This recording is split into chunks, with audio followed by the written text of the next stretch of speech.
We are at the High Dive in Denver, Colorado with Telekinetic Yeti.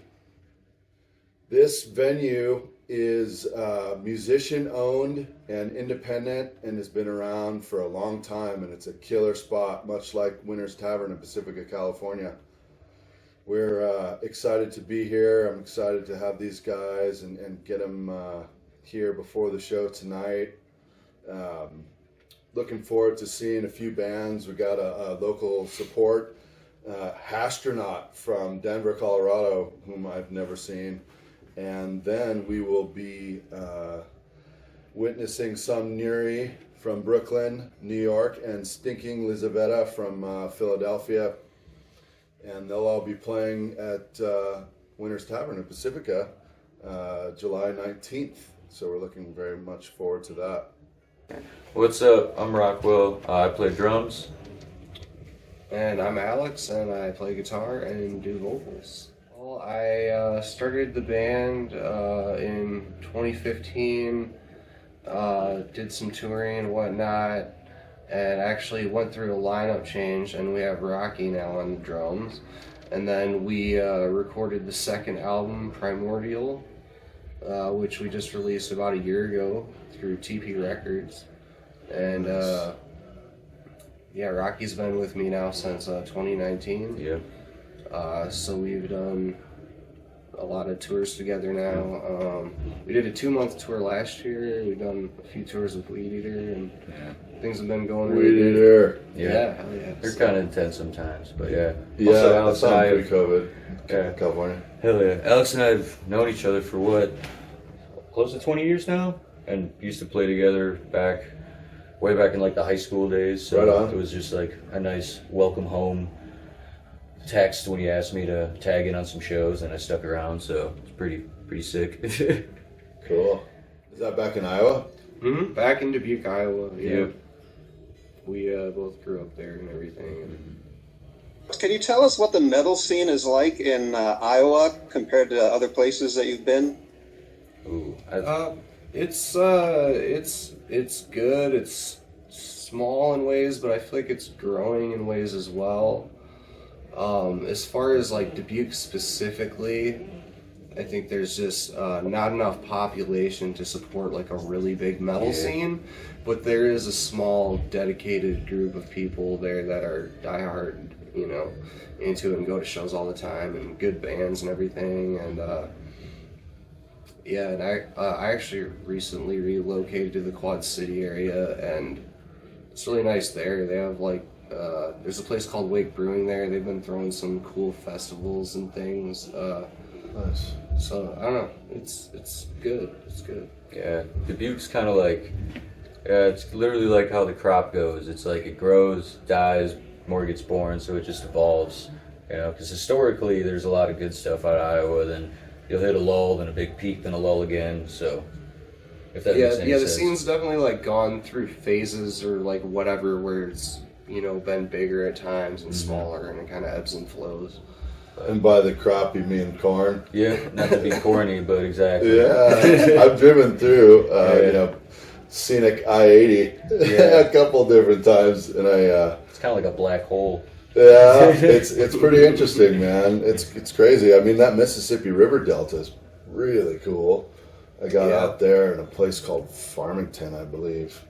I know where that is. I was dating this girl from Mount Pleasant in college, my first year of college, and she took me home for the holidays to a pig farm, and they were growing corn to feed the pigs. And I mean, these guys got me wrestling pigs and throwing, my weight around and trying to put a pig down, which is something I've never done in my life. Oh shit! I think you're more Iowan than us. Oh, it was rad. I've never wrestled a pig.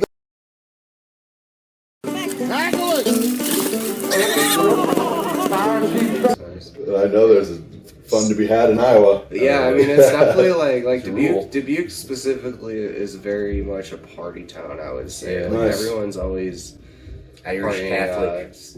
Yeah. Yeah, that'll lead to parties. Yeah, it's what's the saying? If you're from Dubuque, you party till you puke. So Yeah, but with that being said, though, it is like I do think it's like a really pretty area. it's too, though, hilly, especially Dubuque. lush. It's very like hilly and It is. right It's with the green. river It's there. pretty. especially this time of the year, the summer, I think is kind of the best time of the year there. Yeah. It's like kind of cooler, compared to a lot of places. If I were to go to Dubuque and see you play, where would I likely go? The Lift. Yeah, we're actually playing there at the tail end of this tour. Yeah, that's kind of the stage that we grew up on. In a lot of ways. Played The Lift? tons of the Lift. Yeah. Yeah. Played my first do-it-yourself band show there. Cool. So that was shit. I can't remember how long ago, but Yeah, the Lift. The Smokestack does shows sometimes. There's a place called Monks. Those are kind of the few hot spots if you want to see some cool underground music in Dubuque. You are a duo doing very loud, dense music. Yep. How did you develop that, and why the duo format? Well, it was an idea that I had had for a long time. I just think sometimes it's cool and unique when you see, either a band with a lot of members or a few members. Just to see what you can do with two people. I just kind of saw it as like a cool challenge to myself, and then just like logistically.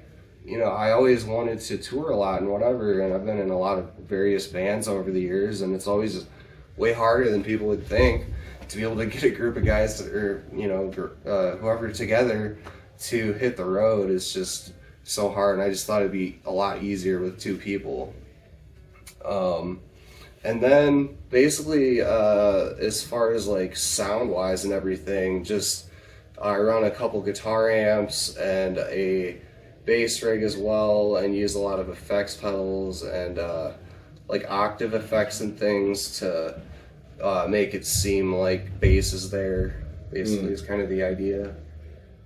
So yeah, and then I don't know. We just just like to play heavy ass stuff, and just like good heavy riffs, and just. Has your sound changed much over the?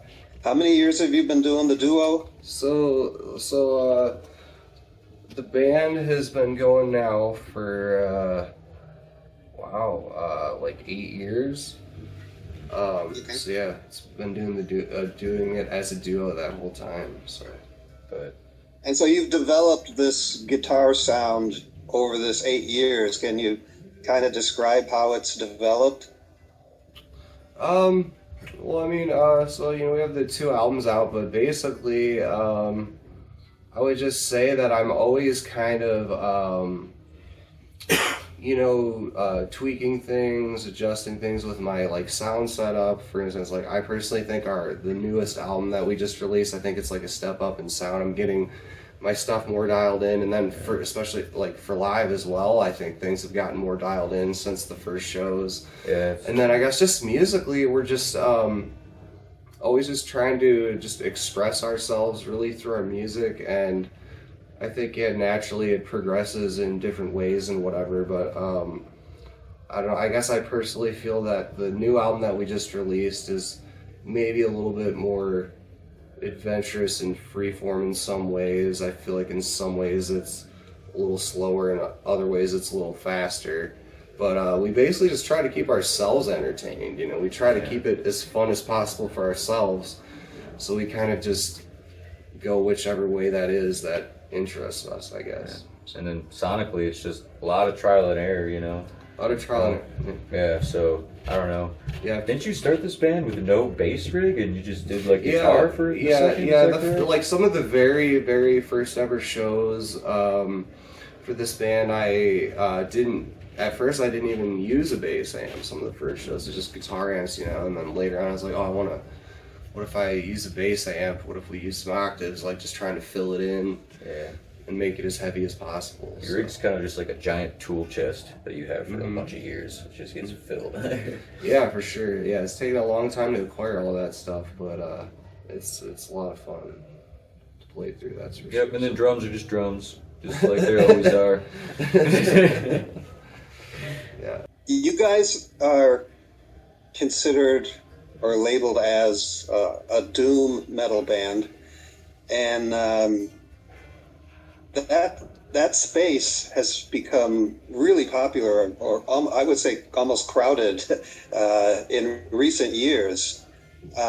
So can you kind of describe how you fit into the doom metal genre, and how you're different from like many of these other doom bands that are out there? Well, I mean, I guess for one thing, obviously, there's the two-piece aspect, but then also I play a 7-string guitar. I'm tuning it down basically like an 8-string.